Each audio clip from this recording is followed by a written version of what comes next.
नमस्कार, गौड़पुतली एजुकेशन में आपका हार्दिक स्वागत है। मैं पंकज शेरावत उपस्थित हूं आपके सामने महत्वपूर्ण जानकारी लेकर। आज हम बात करेंगे पीटीटी 2025 के बारे में। काफी समय से लगातार सवाल आ रहे हैं कि रिफंड का नोटिस कब आएगा। जी हां, बिल्कुल, अब रिफंड का नोटिस आ गया है। रिफंड यानी कि भैया जिनको कॉलेज नहीं मिला था या फिर जिनको कॉलेज मिला, अपना एडमिशन हटवा लिया, उनको यहां पर फीस वापसी को लेकर नोटिफिकेशन है। तो उसके बारे में हम बात करेंगे, किसको कितना पैसा वापस मिलने वाला है, कट के भी मिलने वाला है, तो कितना कटेगा भैया, इसके बारे में हम जानकारी प्राप्त करेंगे और क्या करना होगा, ये सारी डिटेल्स आपको बताने वाला हूं। जी हां, वेबसाइट पीटीटी ऑफिशियल वेबसाइट पर नोटिस आ चुका है, जो कि स्क्रीन पर आपको देखने को मिल रहा है, जो कि आपको यहां पर देखने को मिलेगा। भैया पीटीटी ने स्पष्ट कर दिया है कि ऐसे विद्यार्थी जिनको एडमिशन यानी कि जिसको कॉलेज अलॉट नहीं हुआ भैया, उनको यहां पर क्या रहेगा, पैसा वापस मिलने वाला है। देखो भैया, ये रहा नोटिस आपके सामने स्क्रीन पर है। 6 नवंबर 2025 लेटेस्ट नोटिस है आज का ही, ठीक है। इसमें क्या बोला गया है, पीटीटी 2000 परीक्षा के तहत 2 साल की बीएड हो या 4 साल की इंटीग्रेटेड बीएड हो, जिन विद्यार्थियों ने काउंसलिंग पंजीकरण शुल्क 5,000 रुपए जमा करवाया था और महाविद्यालय के शुल्क वापसी भी फीस रिफंड की जाने, जिन्होंने 22,000 भी जमा कर रखे थे भैया और एडमिशन वगैरह हटवा लिया था किसी कारणवश, तो उनको यहाँ पर वापसी फीस की होने वाली। उसके लिए क्या करना होगा, पीटीटी के ऑफिशियल वेबसाइट के माध्यम से 7 नवंबर से 14 नवंबर तक, देखो ज्यादा समय नहीं दिया गया है भैया, 7-8 दिन का समय दिया है। इंपॉर्टेंट आपके लिए क्या होने वाला है, ये मित्र पे जाना है तो कोटपुतली एजुकेशन या कोटपुतली के आसपास से आप हैं तो कोटपुतली एजुकेशन के मित्र के माध्यम से आप संपर्क करेंगे और अपना यहां पर पैसा वापस प्राप्त करेंगे। क्या फॉर्म करना है ना, फिल आपको करना पड़ेगा रिफंड फॉर्म, उसके बाद में आपको यहां पर पैसा रिफंड होगा पीटीटी के द्वारा थोड़े समय बाद में, ठीक है। अपने आसपास क्षेत्र में आप कोटपुतली के या कोटपुतली के आसपास से नहीं है तो अपने नजदीकी मित्र के माध्यम से इस रिफंड प्रक्रिया को पूरा कर सकते हैं, ठीक है। 7 नवंबर से 14 नवंबर तक आपको यहां पर ऑनलाइन करना होगा, जिसके बारे में साफ बोला गया है। ध्यान रहे, बैंक की पासबुक, आईएफएससी कोड, खाता संख्या साफ लिखा हुआ होना चाहिए। ये नहीं कि उसमें आधे अक्षर तो भैया दिख ही नहीं रहे हैं, फिर बाद में कहो कि मेरा पैसा नहीं आया, तो भैया अटक जाता है वो, ठीक है, ध्यान रखे। दूसरी बात, शुल्क वापसी हेतु ऑफलाइन आवेदन स्वीकार नहीं किए जाएंगे, ऑनलाइन डेट्स रहेंगी, इसी डेट्स के मध्य आपको ऑनलाइन आवेदन करना है, ठीक है। बात करते हैं कि किस किस को पैसा मिलेगा, इसके बारे में बात करते हैं। काउंसलिंग पंजीकरण शुल्क रुपए 5,000 जमा करवाने के पश्चात कोई महाविद्यालय आवंटन नहीं हुआ।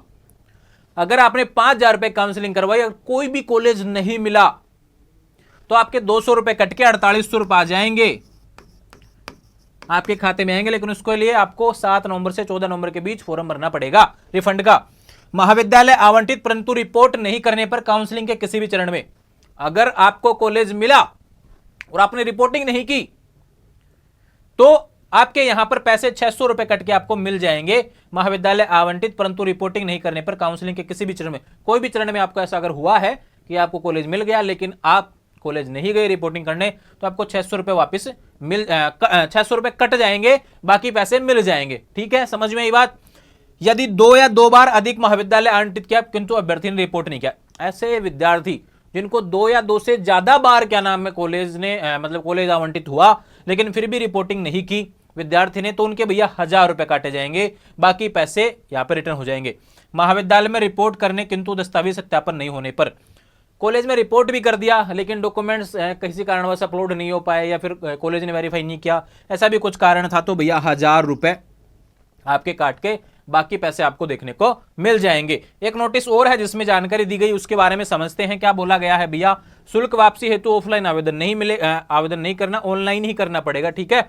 ये सुनिश्चित कर लें कि वर्तमान में बैंक खाता जो आप ऐड करवाने वाले हैं यहाँ पर वो चालू होना चाहिए ना, बंद होगा तो पैसा नहीं आएगा, ठीक है। ईमेल के आधार पर आप अगर कोई डाटा भेजते हैं ऑनलाइन तो उस पर कोई पैसा नहीं भेजा जाएगा, ध्यान रखें। आप फॉर्म सही से भरेंगे तो ही मिलेगा। केवल अभ्यर्थी माता पिता के बैंक का खाता ही रिफंड हेतु मान्य होगा, या तो खुद का खाता होना चाहिए, नहीं तो मम्मी पापा का खाता होना चाहिए, बाकी किसी का भी मान्य नहीं होगा। अन्य किसी व्यक्ति के बैंक खाते में रिफंड किसी भी परिस्थिति में स्वीकार नहीं किया जाएगा। बैंक डिटेल सावधानी पूर्वक भरे, गलती अगर कर देते हैं तो भैया वो आपकी खुद की जिम्मेदारी होगी।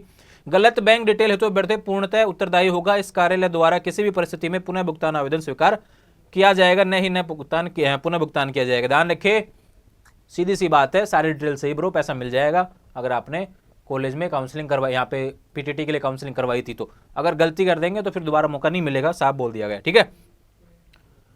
पीटीटी 2025 की काउंसलिंग प्रक्रिया पूरी हो चुकी है। प्रवेश करने, कॉलेज परिवर्तित करने, प्रवेश निरस्त करने जैसे आवेदन अनावश्यक रूप से इस कार्यालय को प्रेषित नहीं करें, ना ही संबंधित महाविद्यालय के माध्यम से प्रेषित करवाए। यानी कि अब कुछ नहीं होगा, ना कॉलेज बदलेगा, ना कोई नया कॉलेज मिलेगा। जो मिल गया वो बहुत अच्छी बात है, और जिनको कॉलेज नहीं मिला अब आगे मिलेंगे भी नहीं इस सेशन तो ध्यान रखें। 2026 पीटीटी 2026 में पीटीटी 2026 लगेगा, तब बातें होंगी, वो नई बातें रहेंगी, नए फोरम आएंगे, वो सब अलग चीजें हैं। ठीक है, तो ध्यान रहे भैया, ये पीटीटी 2025 के फीस रिफंड को लेकर नोटिस था। सारी जानकारी आपको बता दी है। आने वाले समय में लगातार अपडेट्स आपको मिलती रहें, इसके लिए चैनल को फॉलो करें। इंस्टाग्राम, टेलीग्राम, व्हाट्सएप चैनल सभी का लिंक डिस्क्रिप्शन में दिया, वहां से जुड़ जाएंगे। Thank you.